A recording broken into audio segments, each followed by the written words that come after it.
what happens to me when I have lost oxygen out of my environment? I was in a gate waiting area before going down to Atlanta, Georgia, and I'm sitting there kind of looking at the whole Paralympic team, all my new Paralympic team members. And I really wasn't in the best mindset of the day because I really wanted to be on the Olympic team, not the Paralympic team. I'm like, all I could see were people with disabilities. They were blind, paralyzed, people of little stature, short, dwarfism. There were individuals that had cerebral palsy, and there were amputees like myself. And I'm like, what's the value? What's the benefit of being on this team? There's a gentleman I was sitting next to. He's in a beautiful three-piece Armani suit. He's got gator skin shoes on. He's pulling this Louis Vuitton bag, and he's talking so loud on his cell phone, I just wanted to reach out and touch him. Kept my hands to myself. What's the value? What's the benefit of being on this team?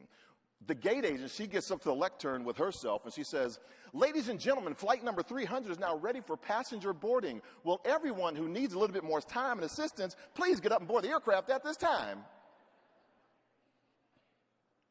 60 of my Paralympic teammates and I got up, started walking down the jet bridge. I said, oh, benefit number one. That's a perk. I get on board the aircraft. I go back. I sit down at the 17th row, 17F. I like the window seat. And I begin to watch this amazing spectacle of all my team members coming on board the aircraft. The blind, they're being led on by the person that's in front of them. Those that are in wheelchairs, that are spinal cord injured, they're being led on in aisle chairs. Those with cerebral palsy, they are using the backs of the chairs to kind of get to their seats. And then I see Tree. Now, Tree is on our wheelchair basketball team. He's a double-leg amputee, and he's walking on his artificial legs. And Tree stands kind of like the speaker that was out there's double legs. He gets on board the aircraft. He's ducking under the exit sign because he stands 6 feet 8 inches tall. But I get it. Tree can be a tree at 6'8", or a stump at 4'3", depending upon which legs he picks out of the closet in the morning time. So he ducks underneath the exit sign. He stops at seat 7C, pops his artificial legs off, hands them to the flight attendant, who places those legs in the overhead bin. But I get it, 17F, benefit number 2. More leg room, absolutely. Y'all are sick. All right, so now the flight attendant goes to Tree, says to Tree, can I help you, sir, with any more time and attention? Can I help you with anything else? And Tree says, no, ma'am, I'm good. And off she walks back through the red curtains to bring all the tabs on board the aircraft. Tabs. Anybody guess? No, that wasn't it. And I didn't even hear it, so it doesn't really matter. Tabs, temporarily able-bodied individuals. Keep living. Okay, that was a morbid joke.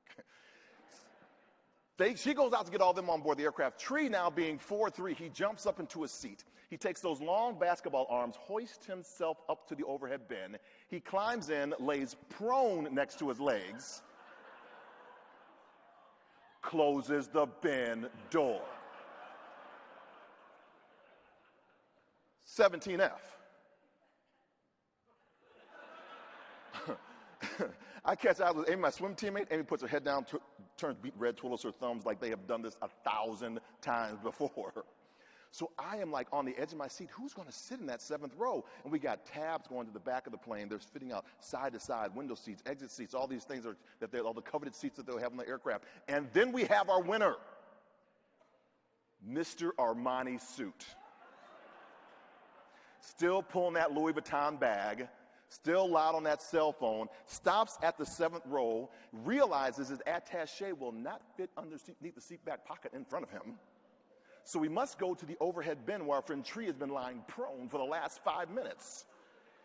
And when he goes to lift that latch, don't get ahead of me, y'all.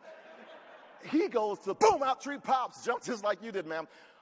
Armani does a Carl Lewis long jump from the 7th row all the way back to the 17th row I'm at, slips on those gators.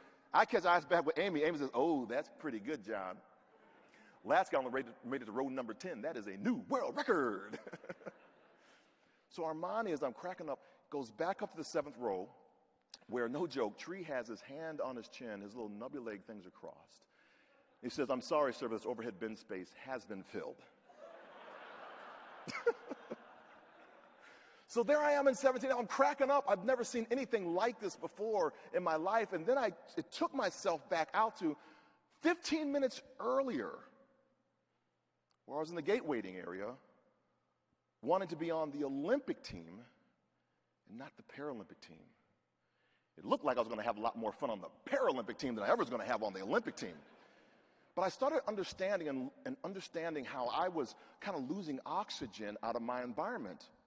Tree was filling up, third lesson, Tree was filling up as his full, authentic self, despite how I was showing up for him. How do we get that confidence? How do we have that much of a resolve, a reckoning that we can have with ourselves and say, my life is how I determine it to be and not be dictated by the environments that are around it. I will bring oxygen into my environment for myself and for my teams.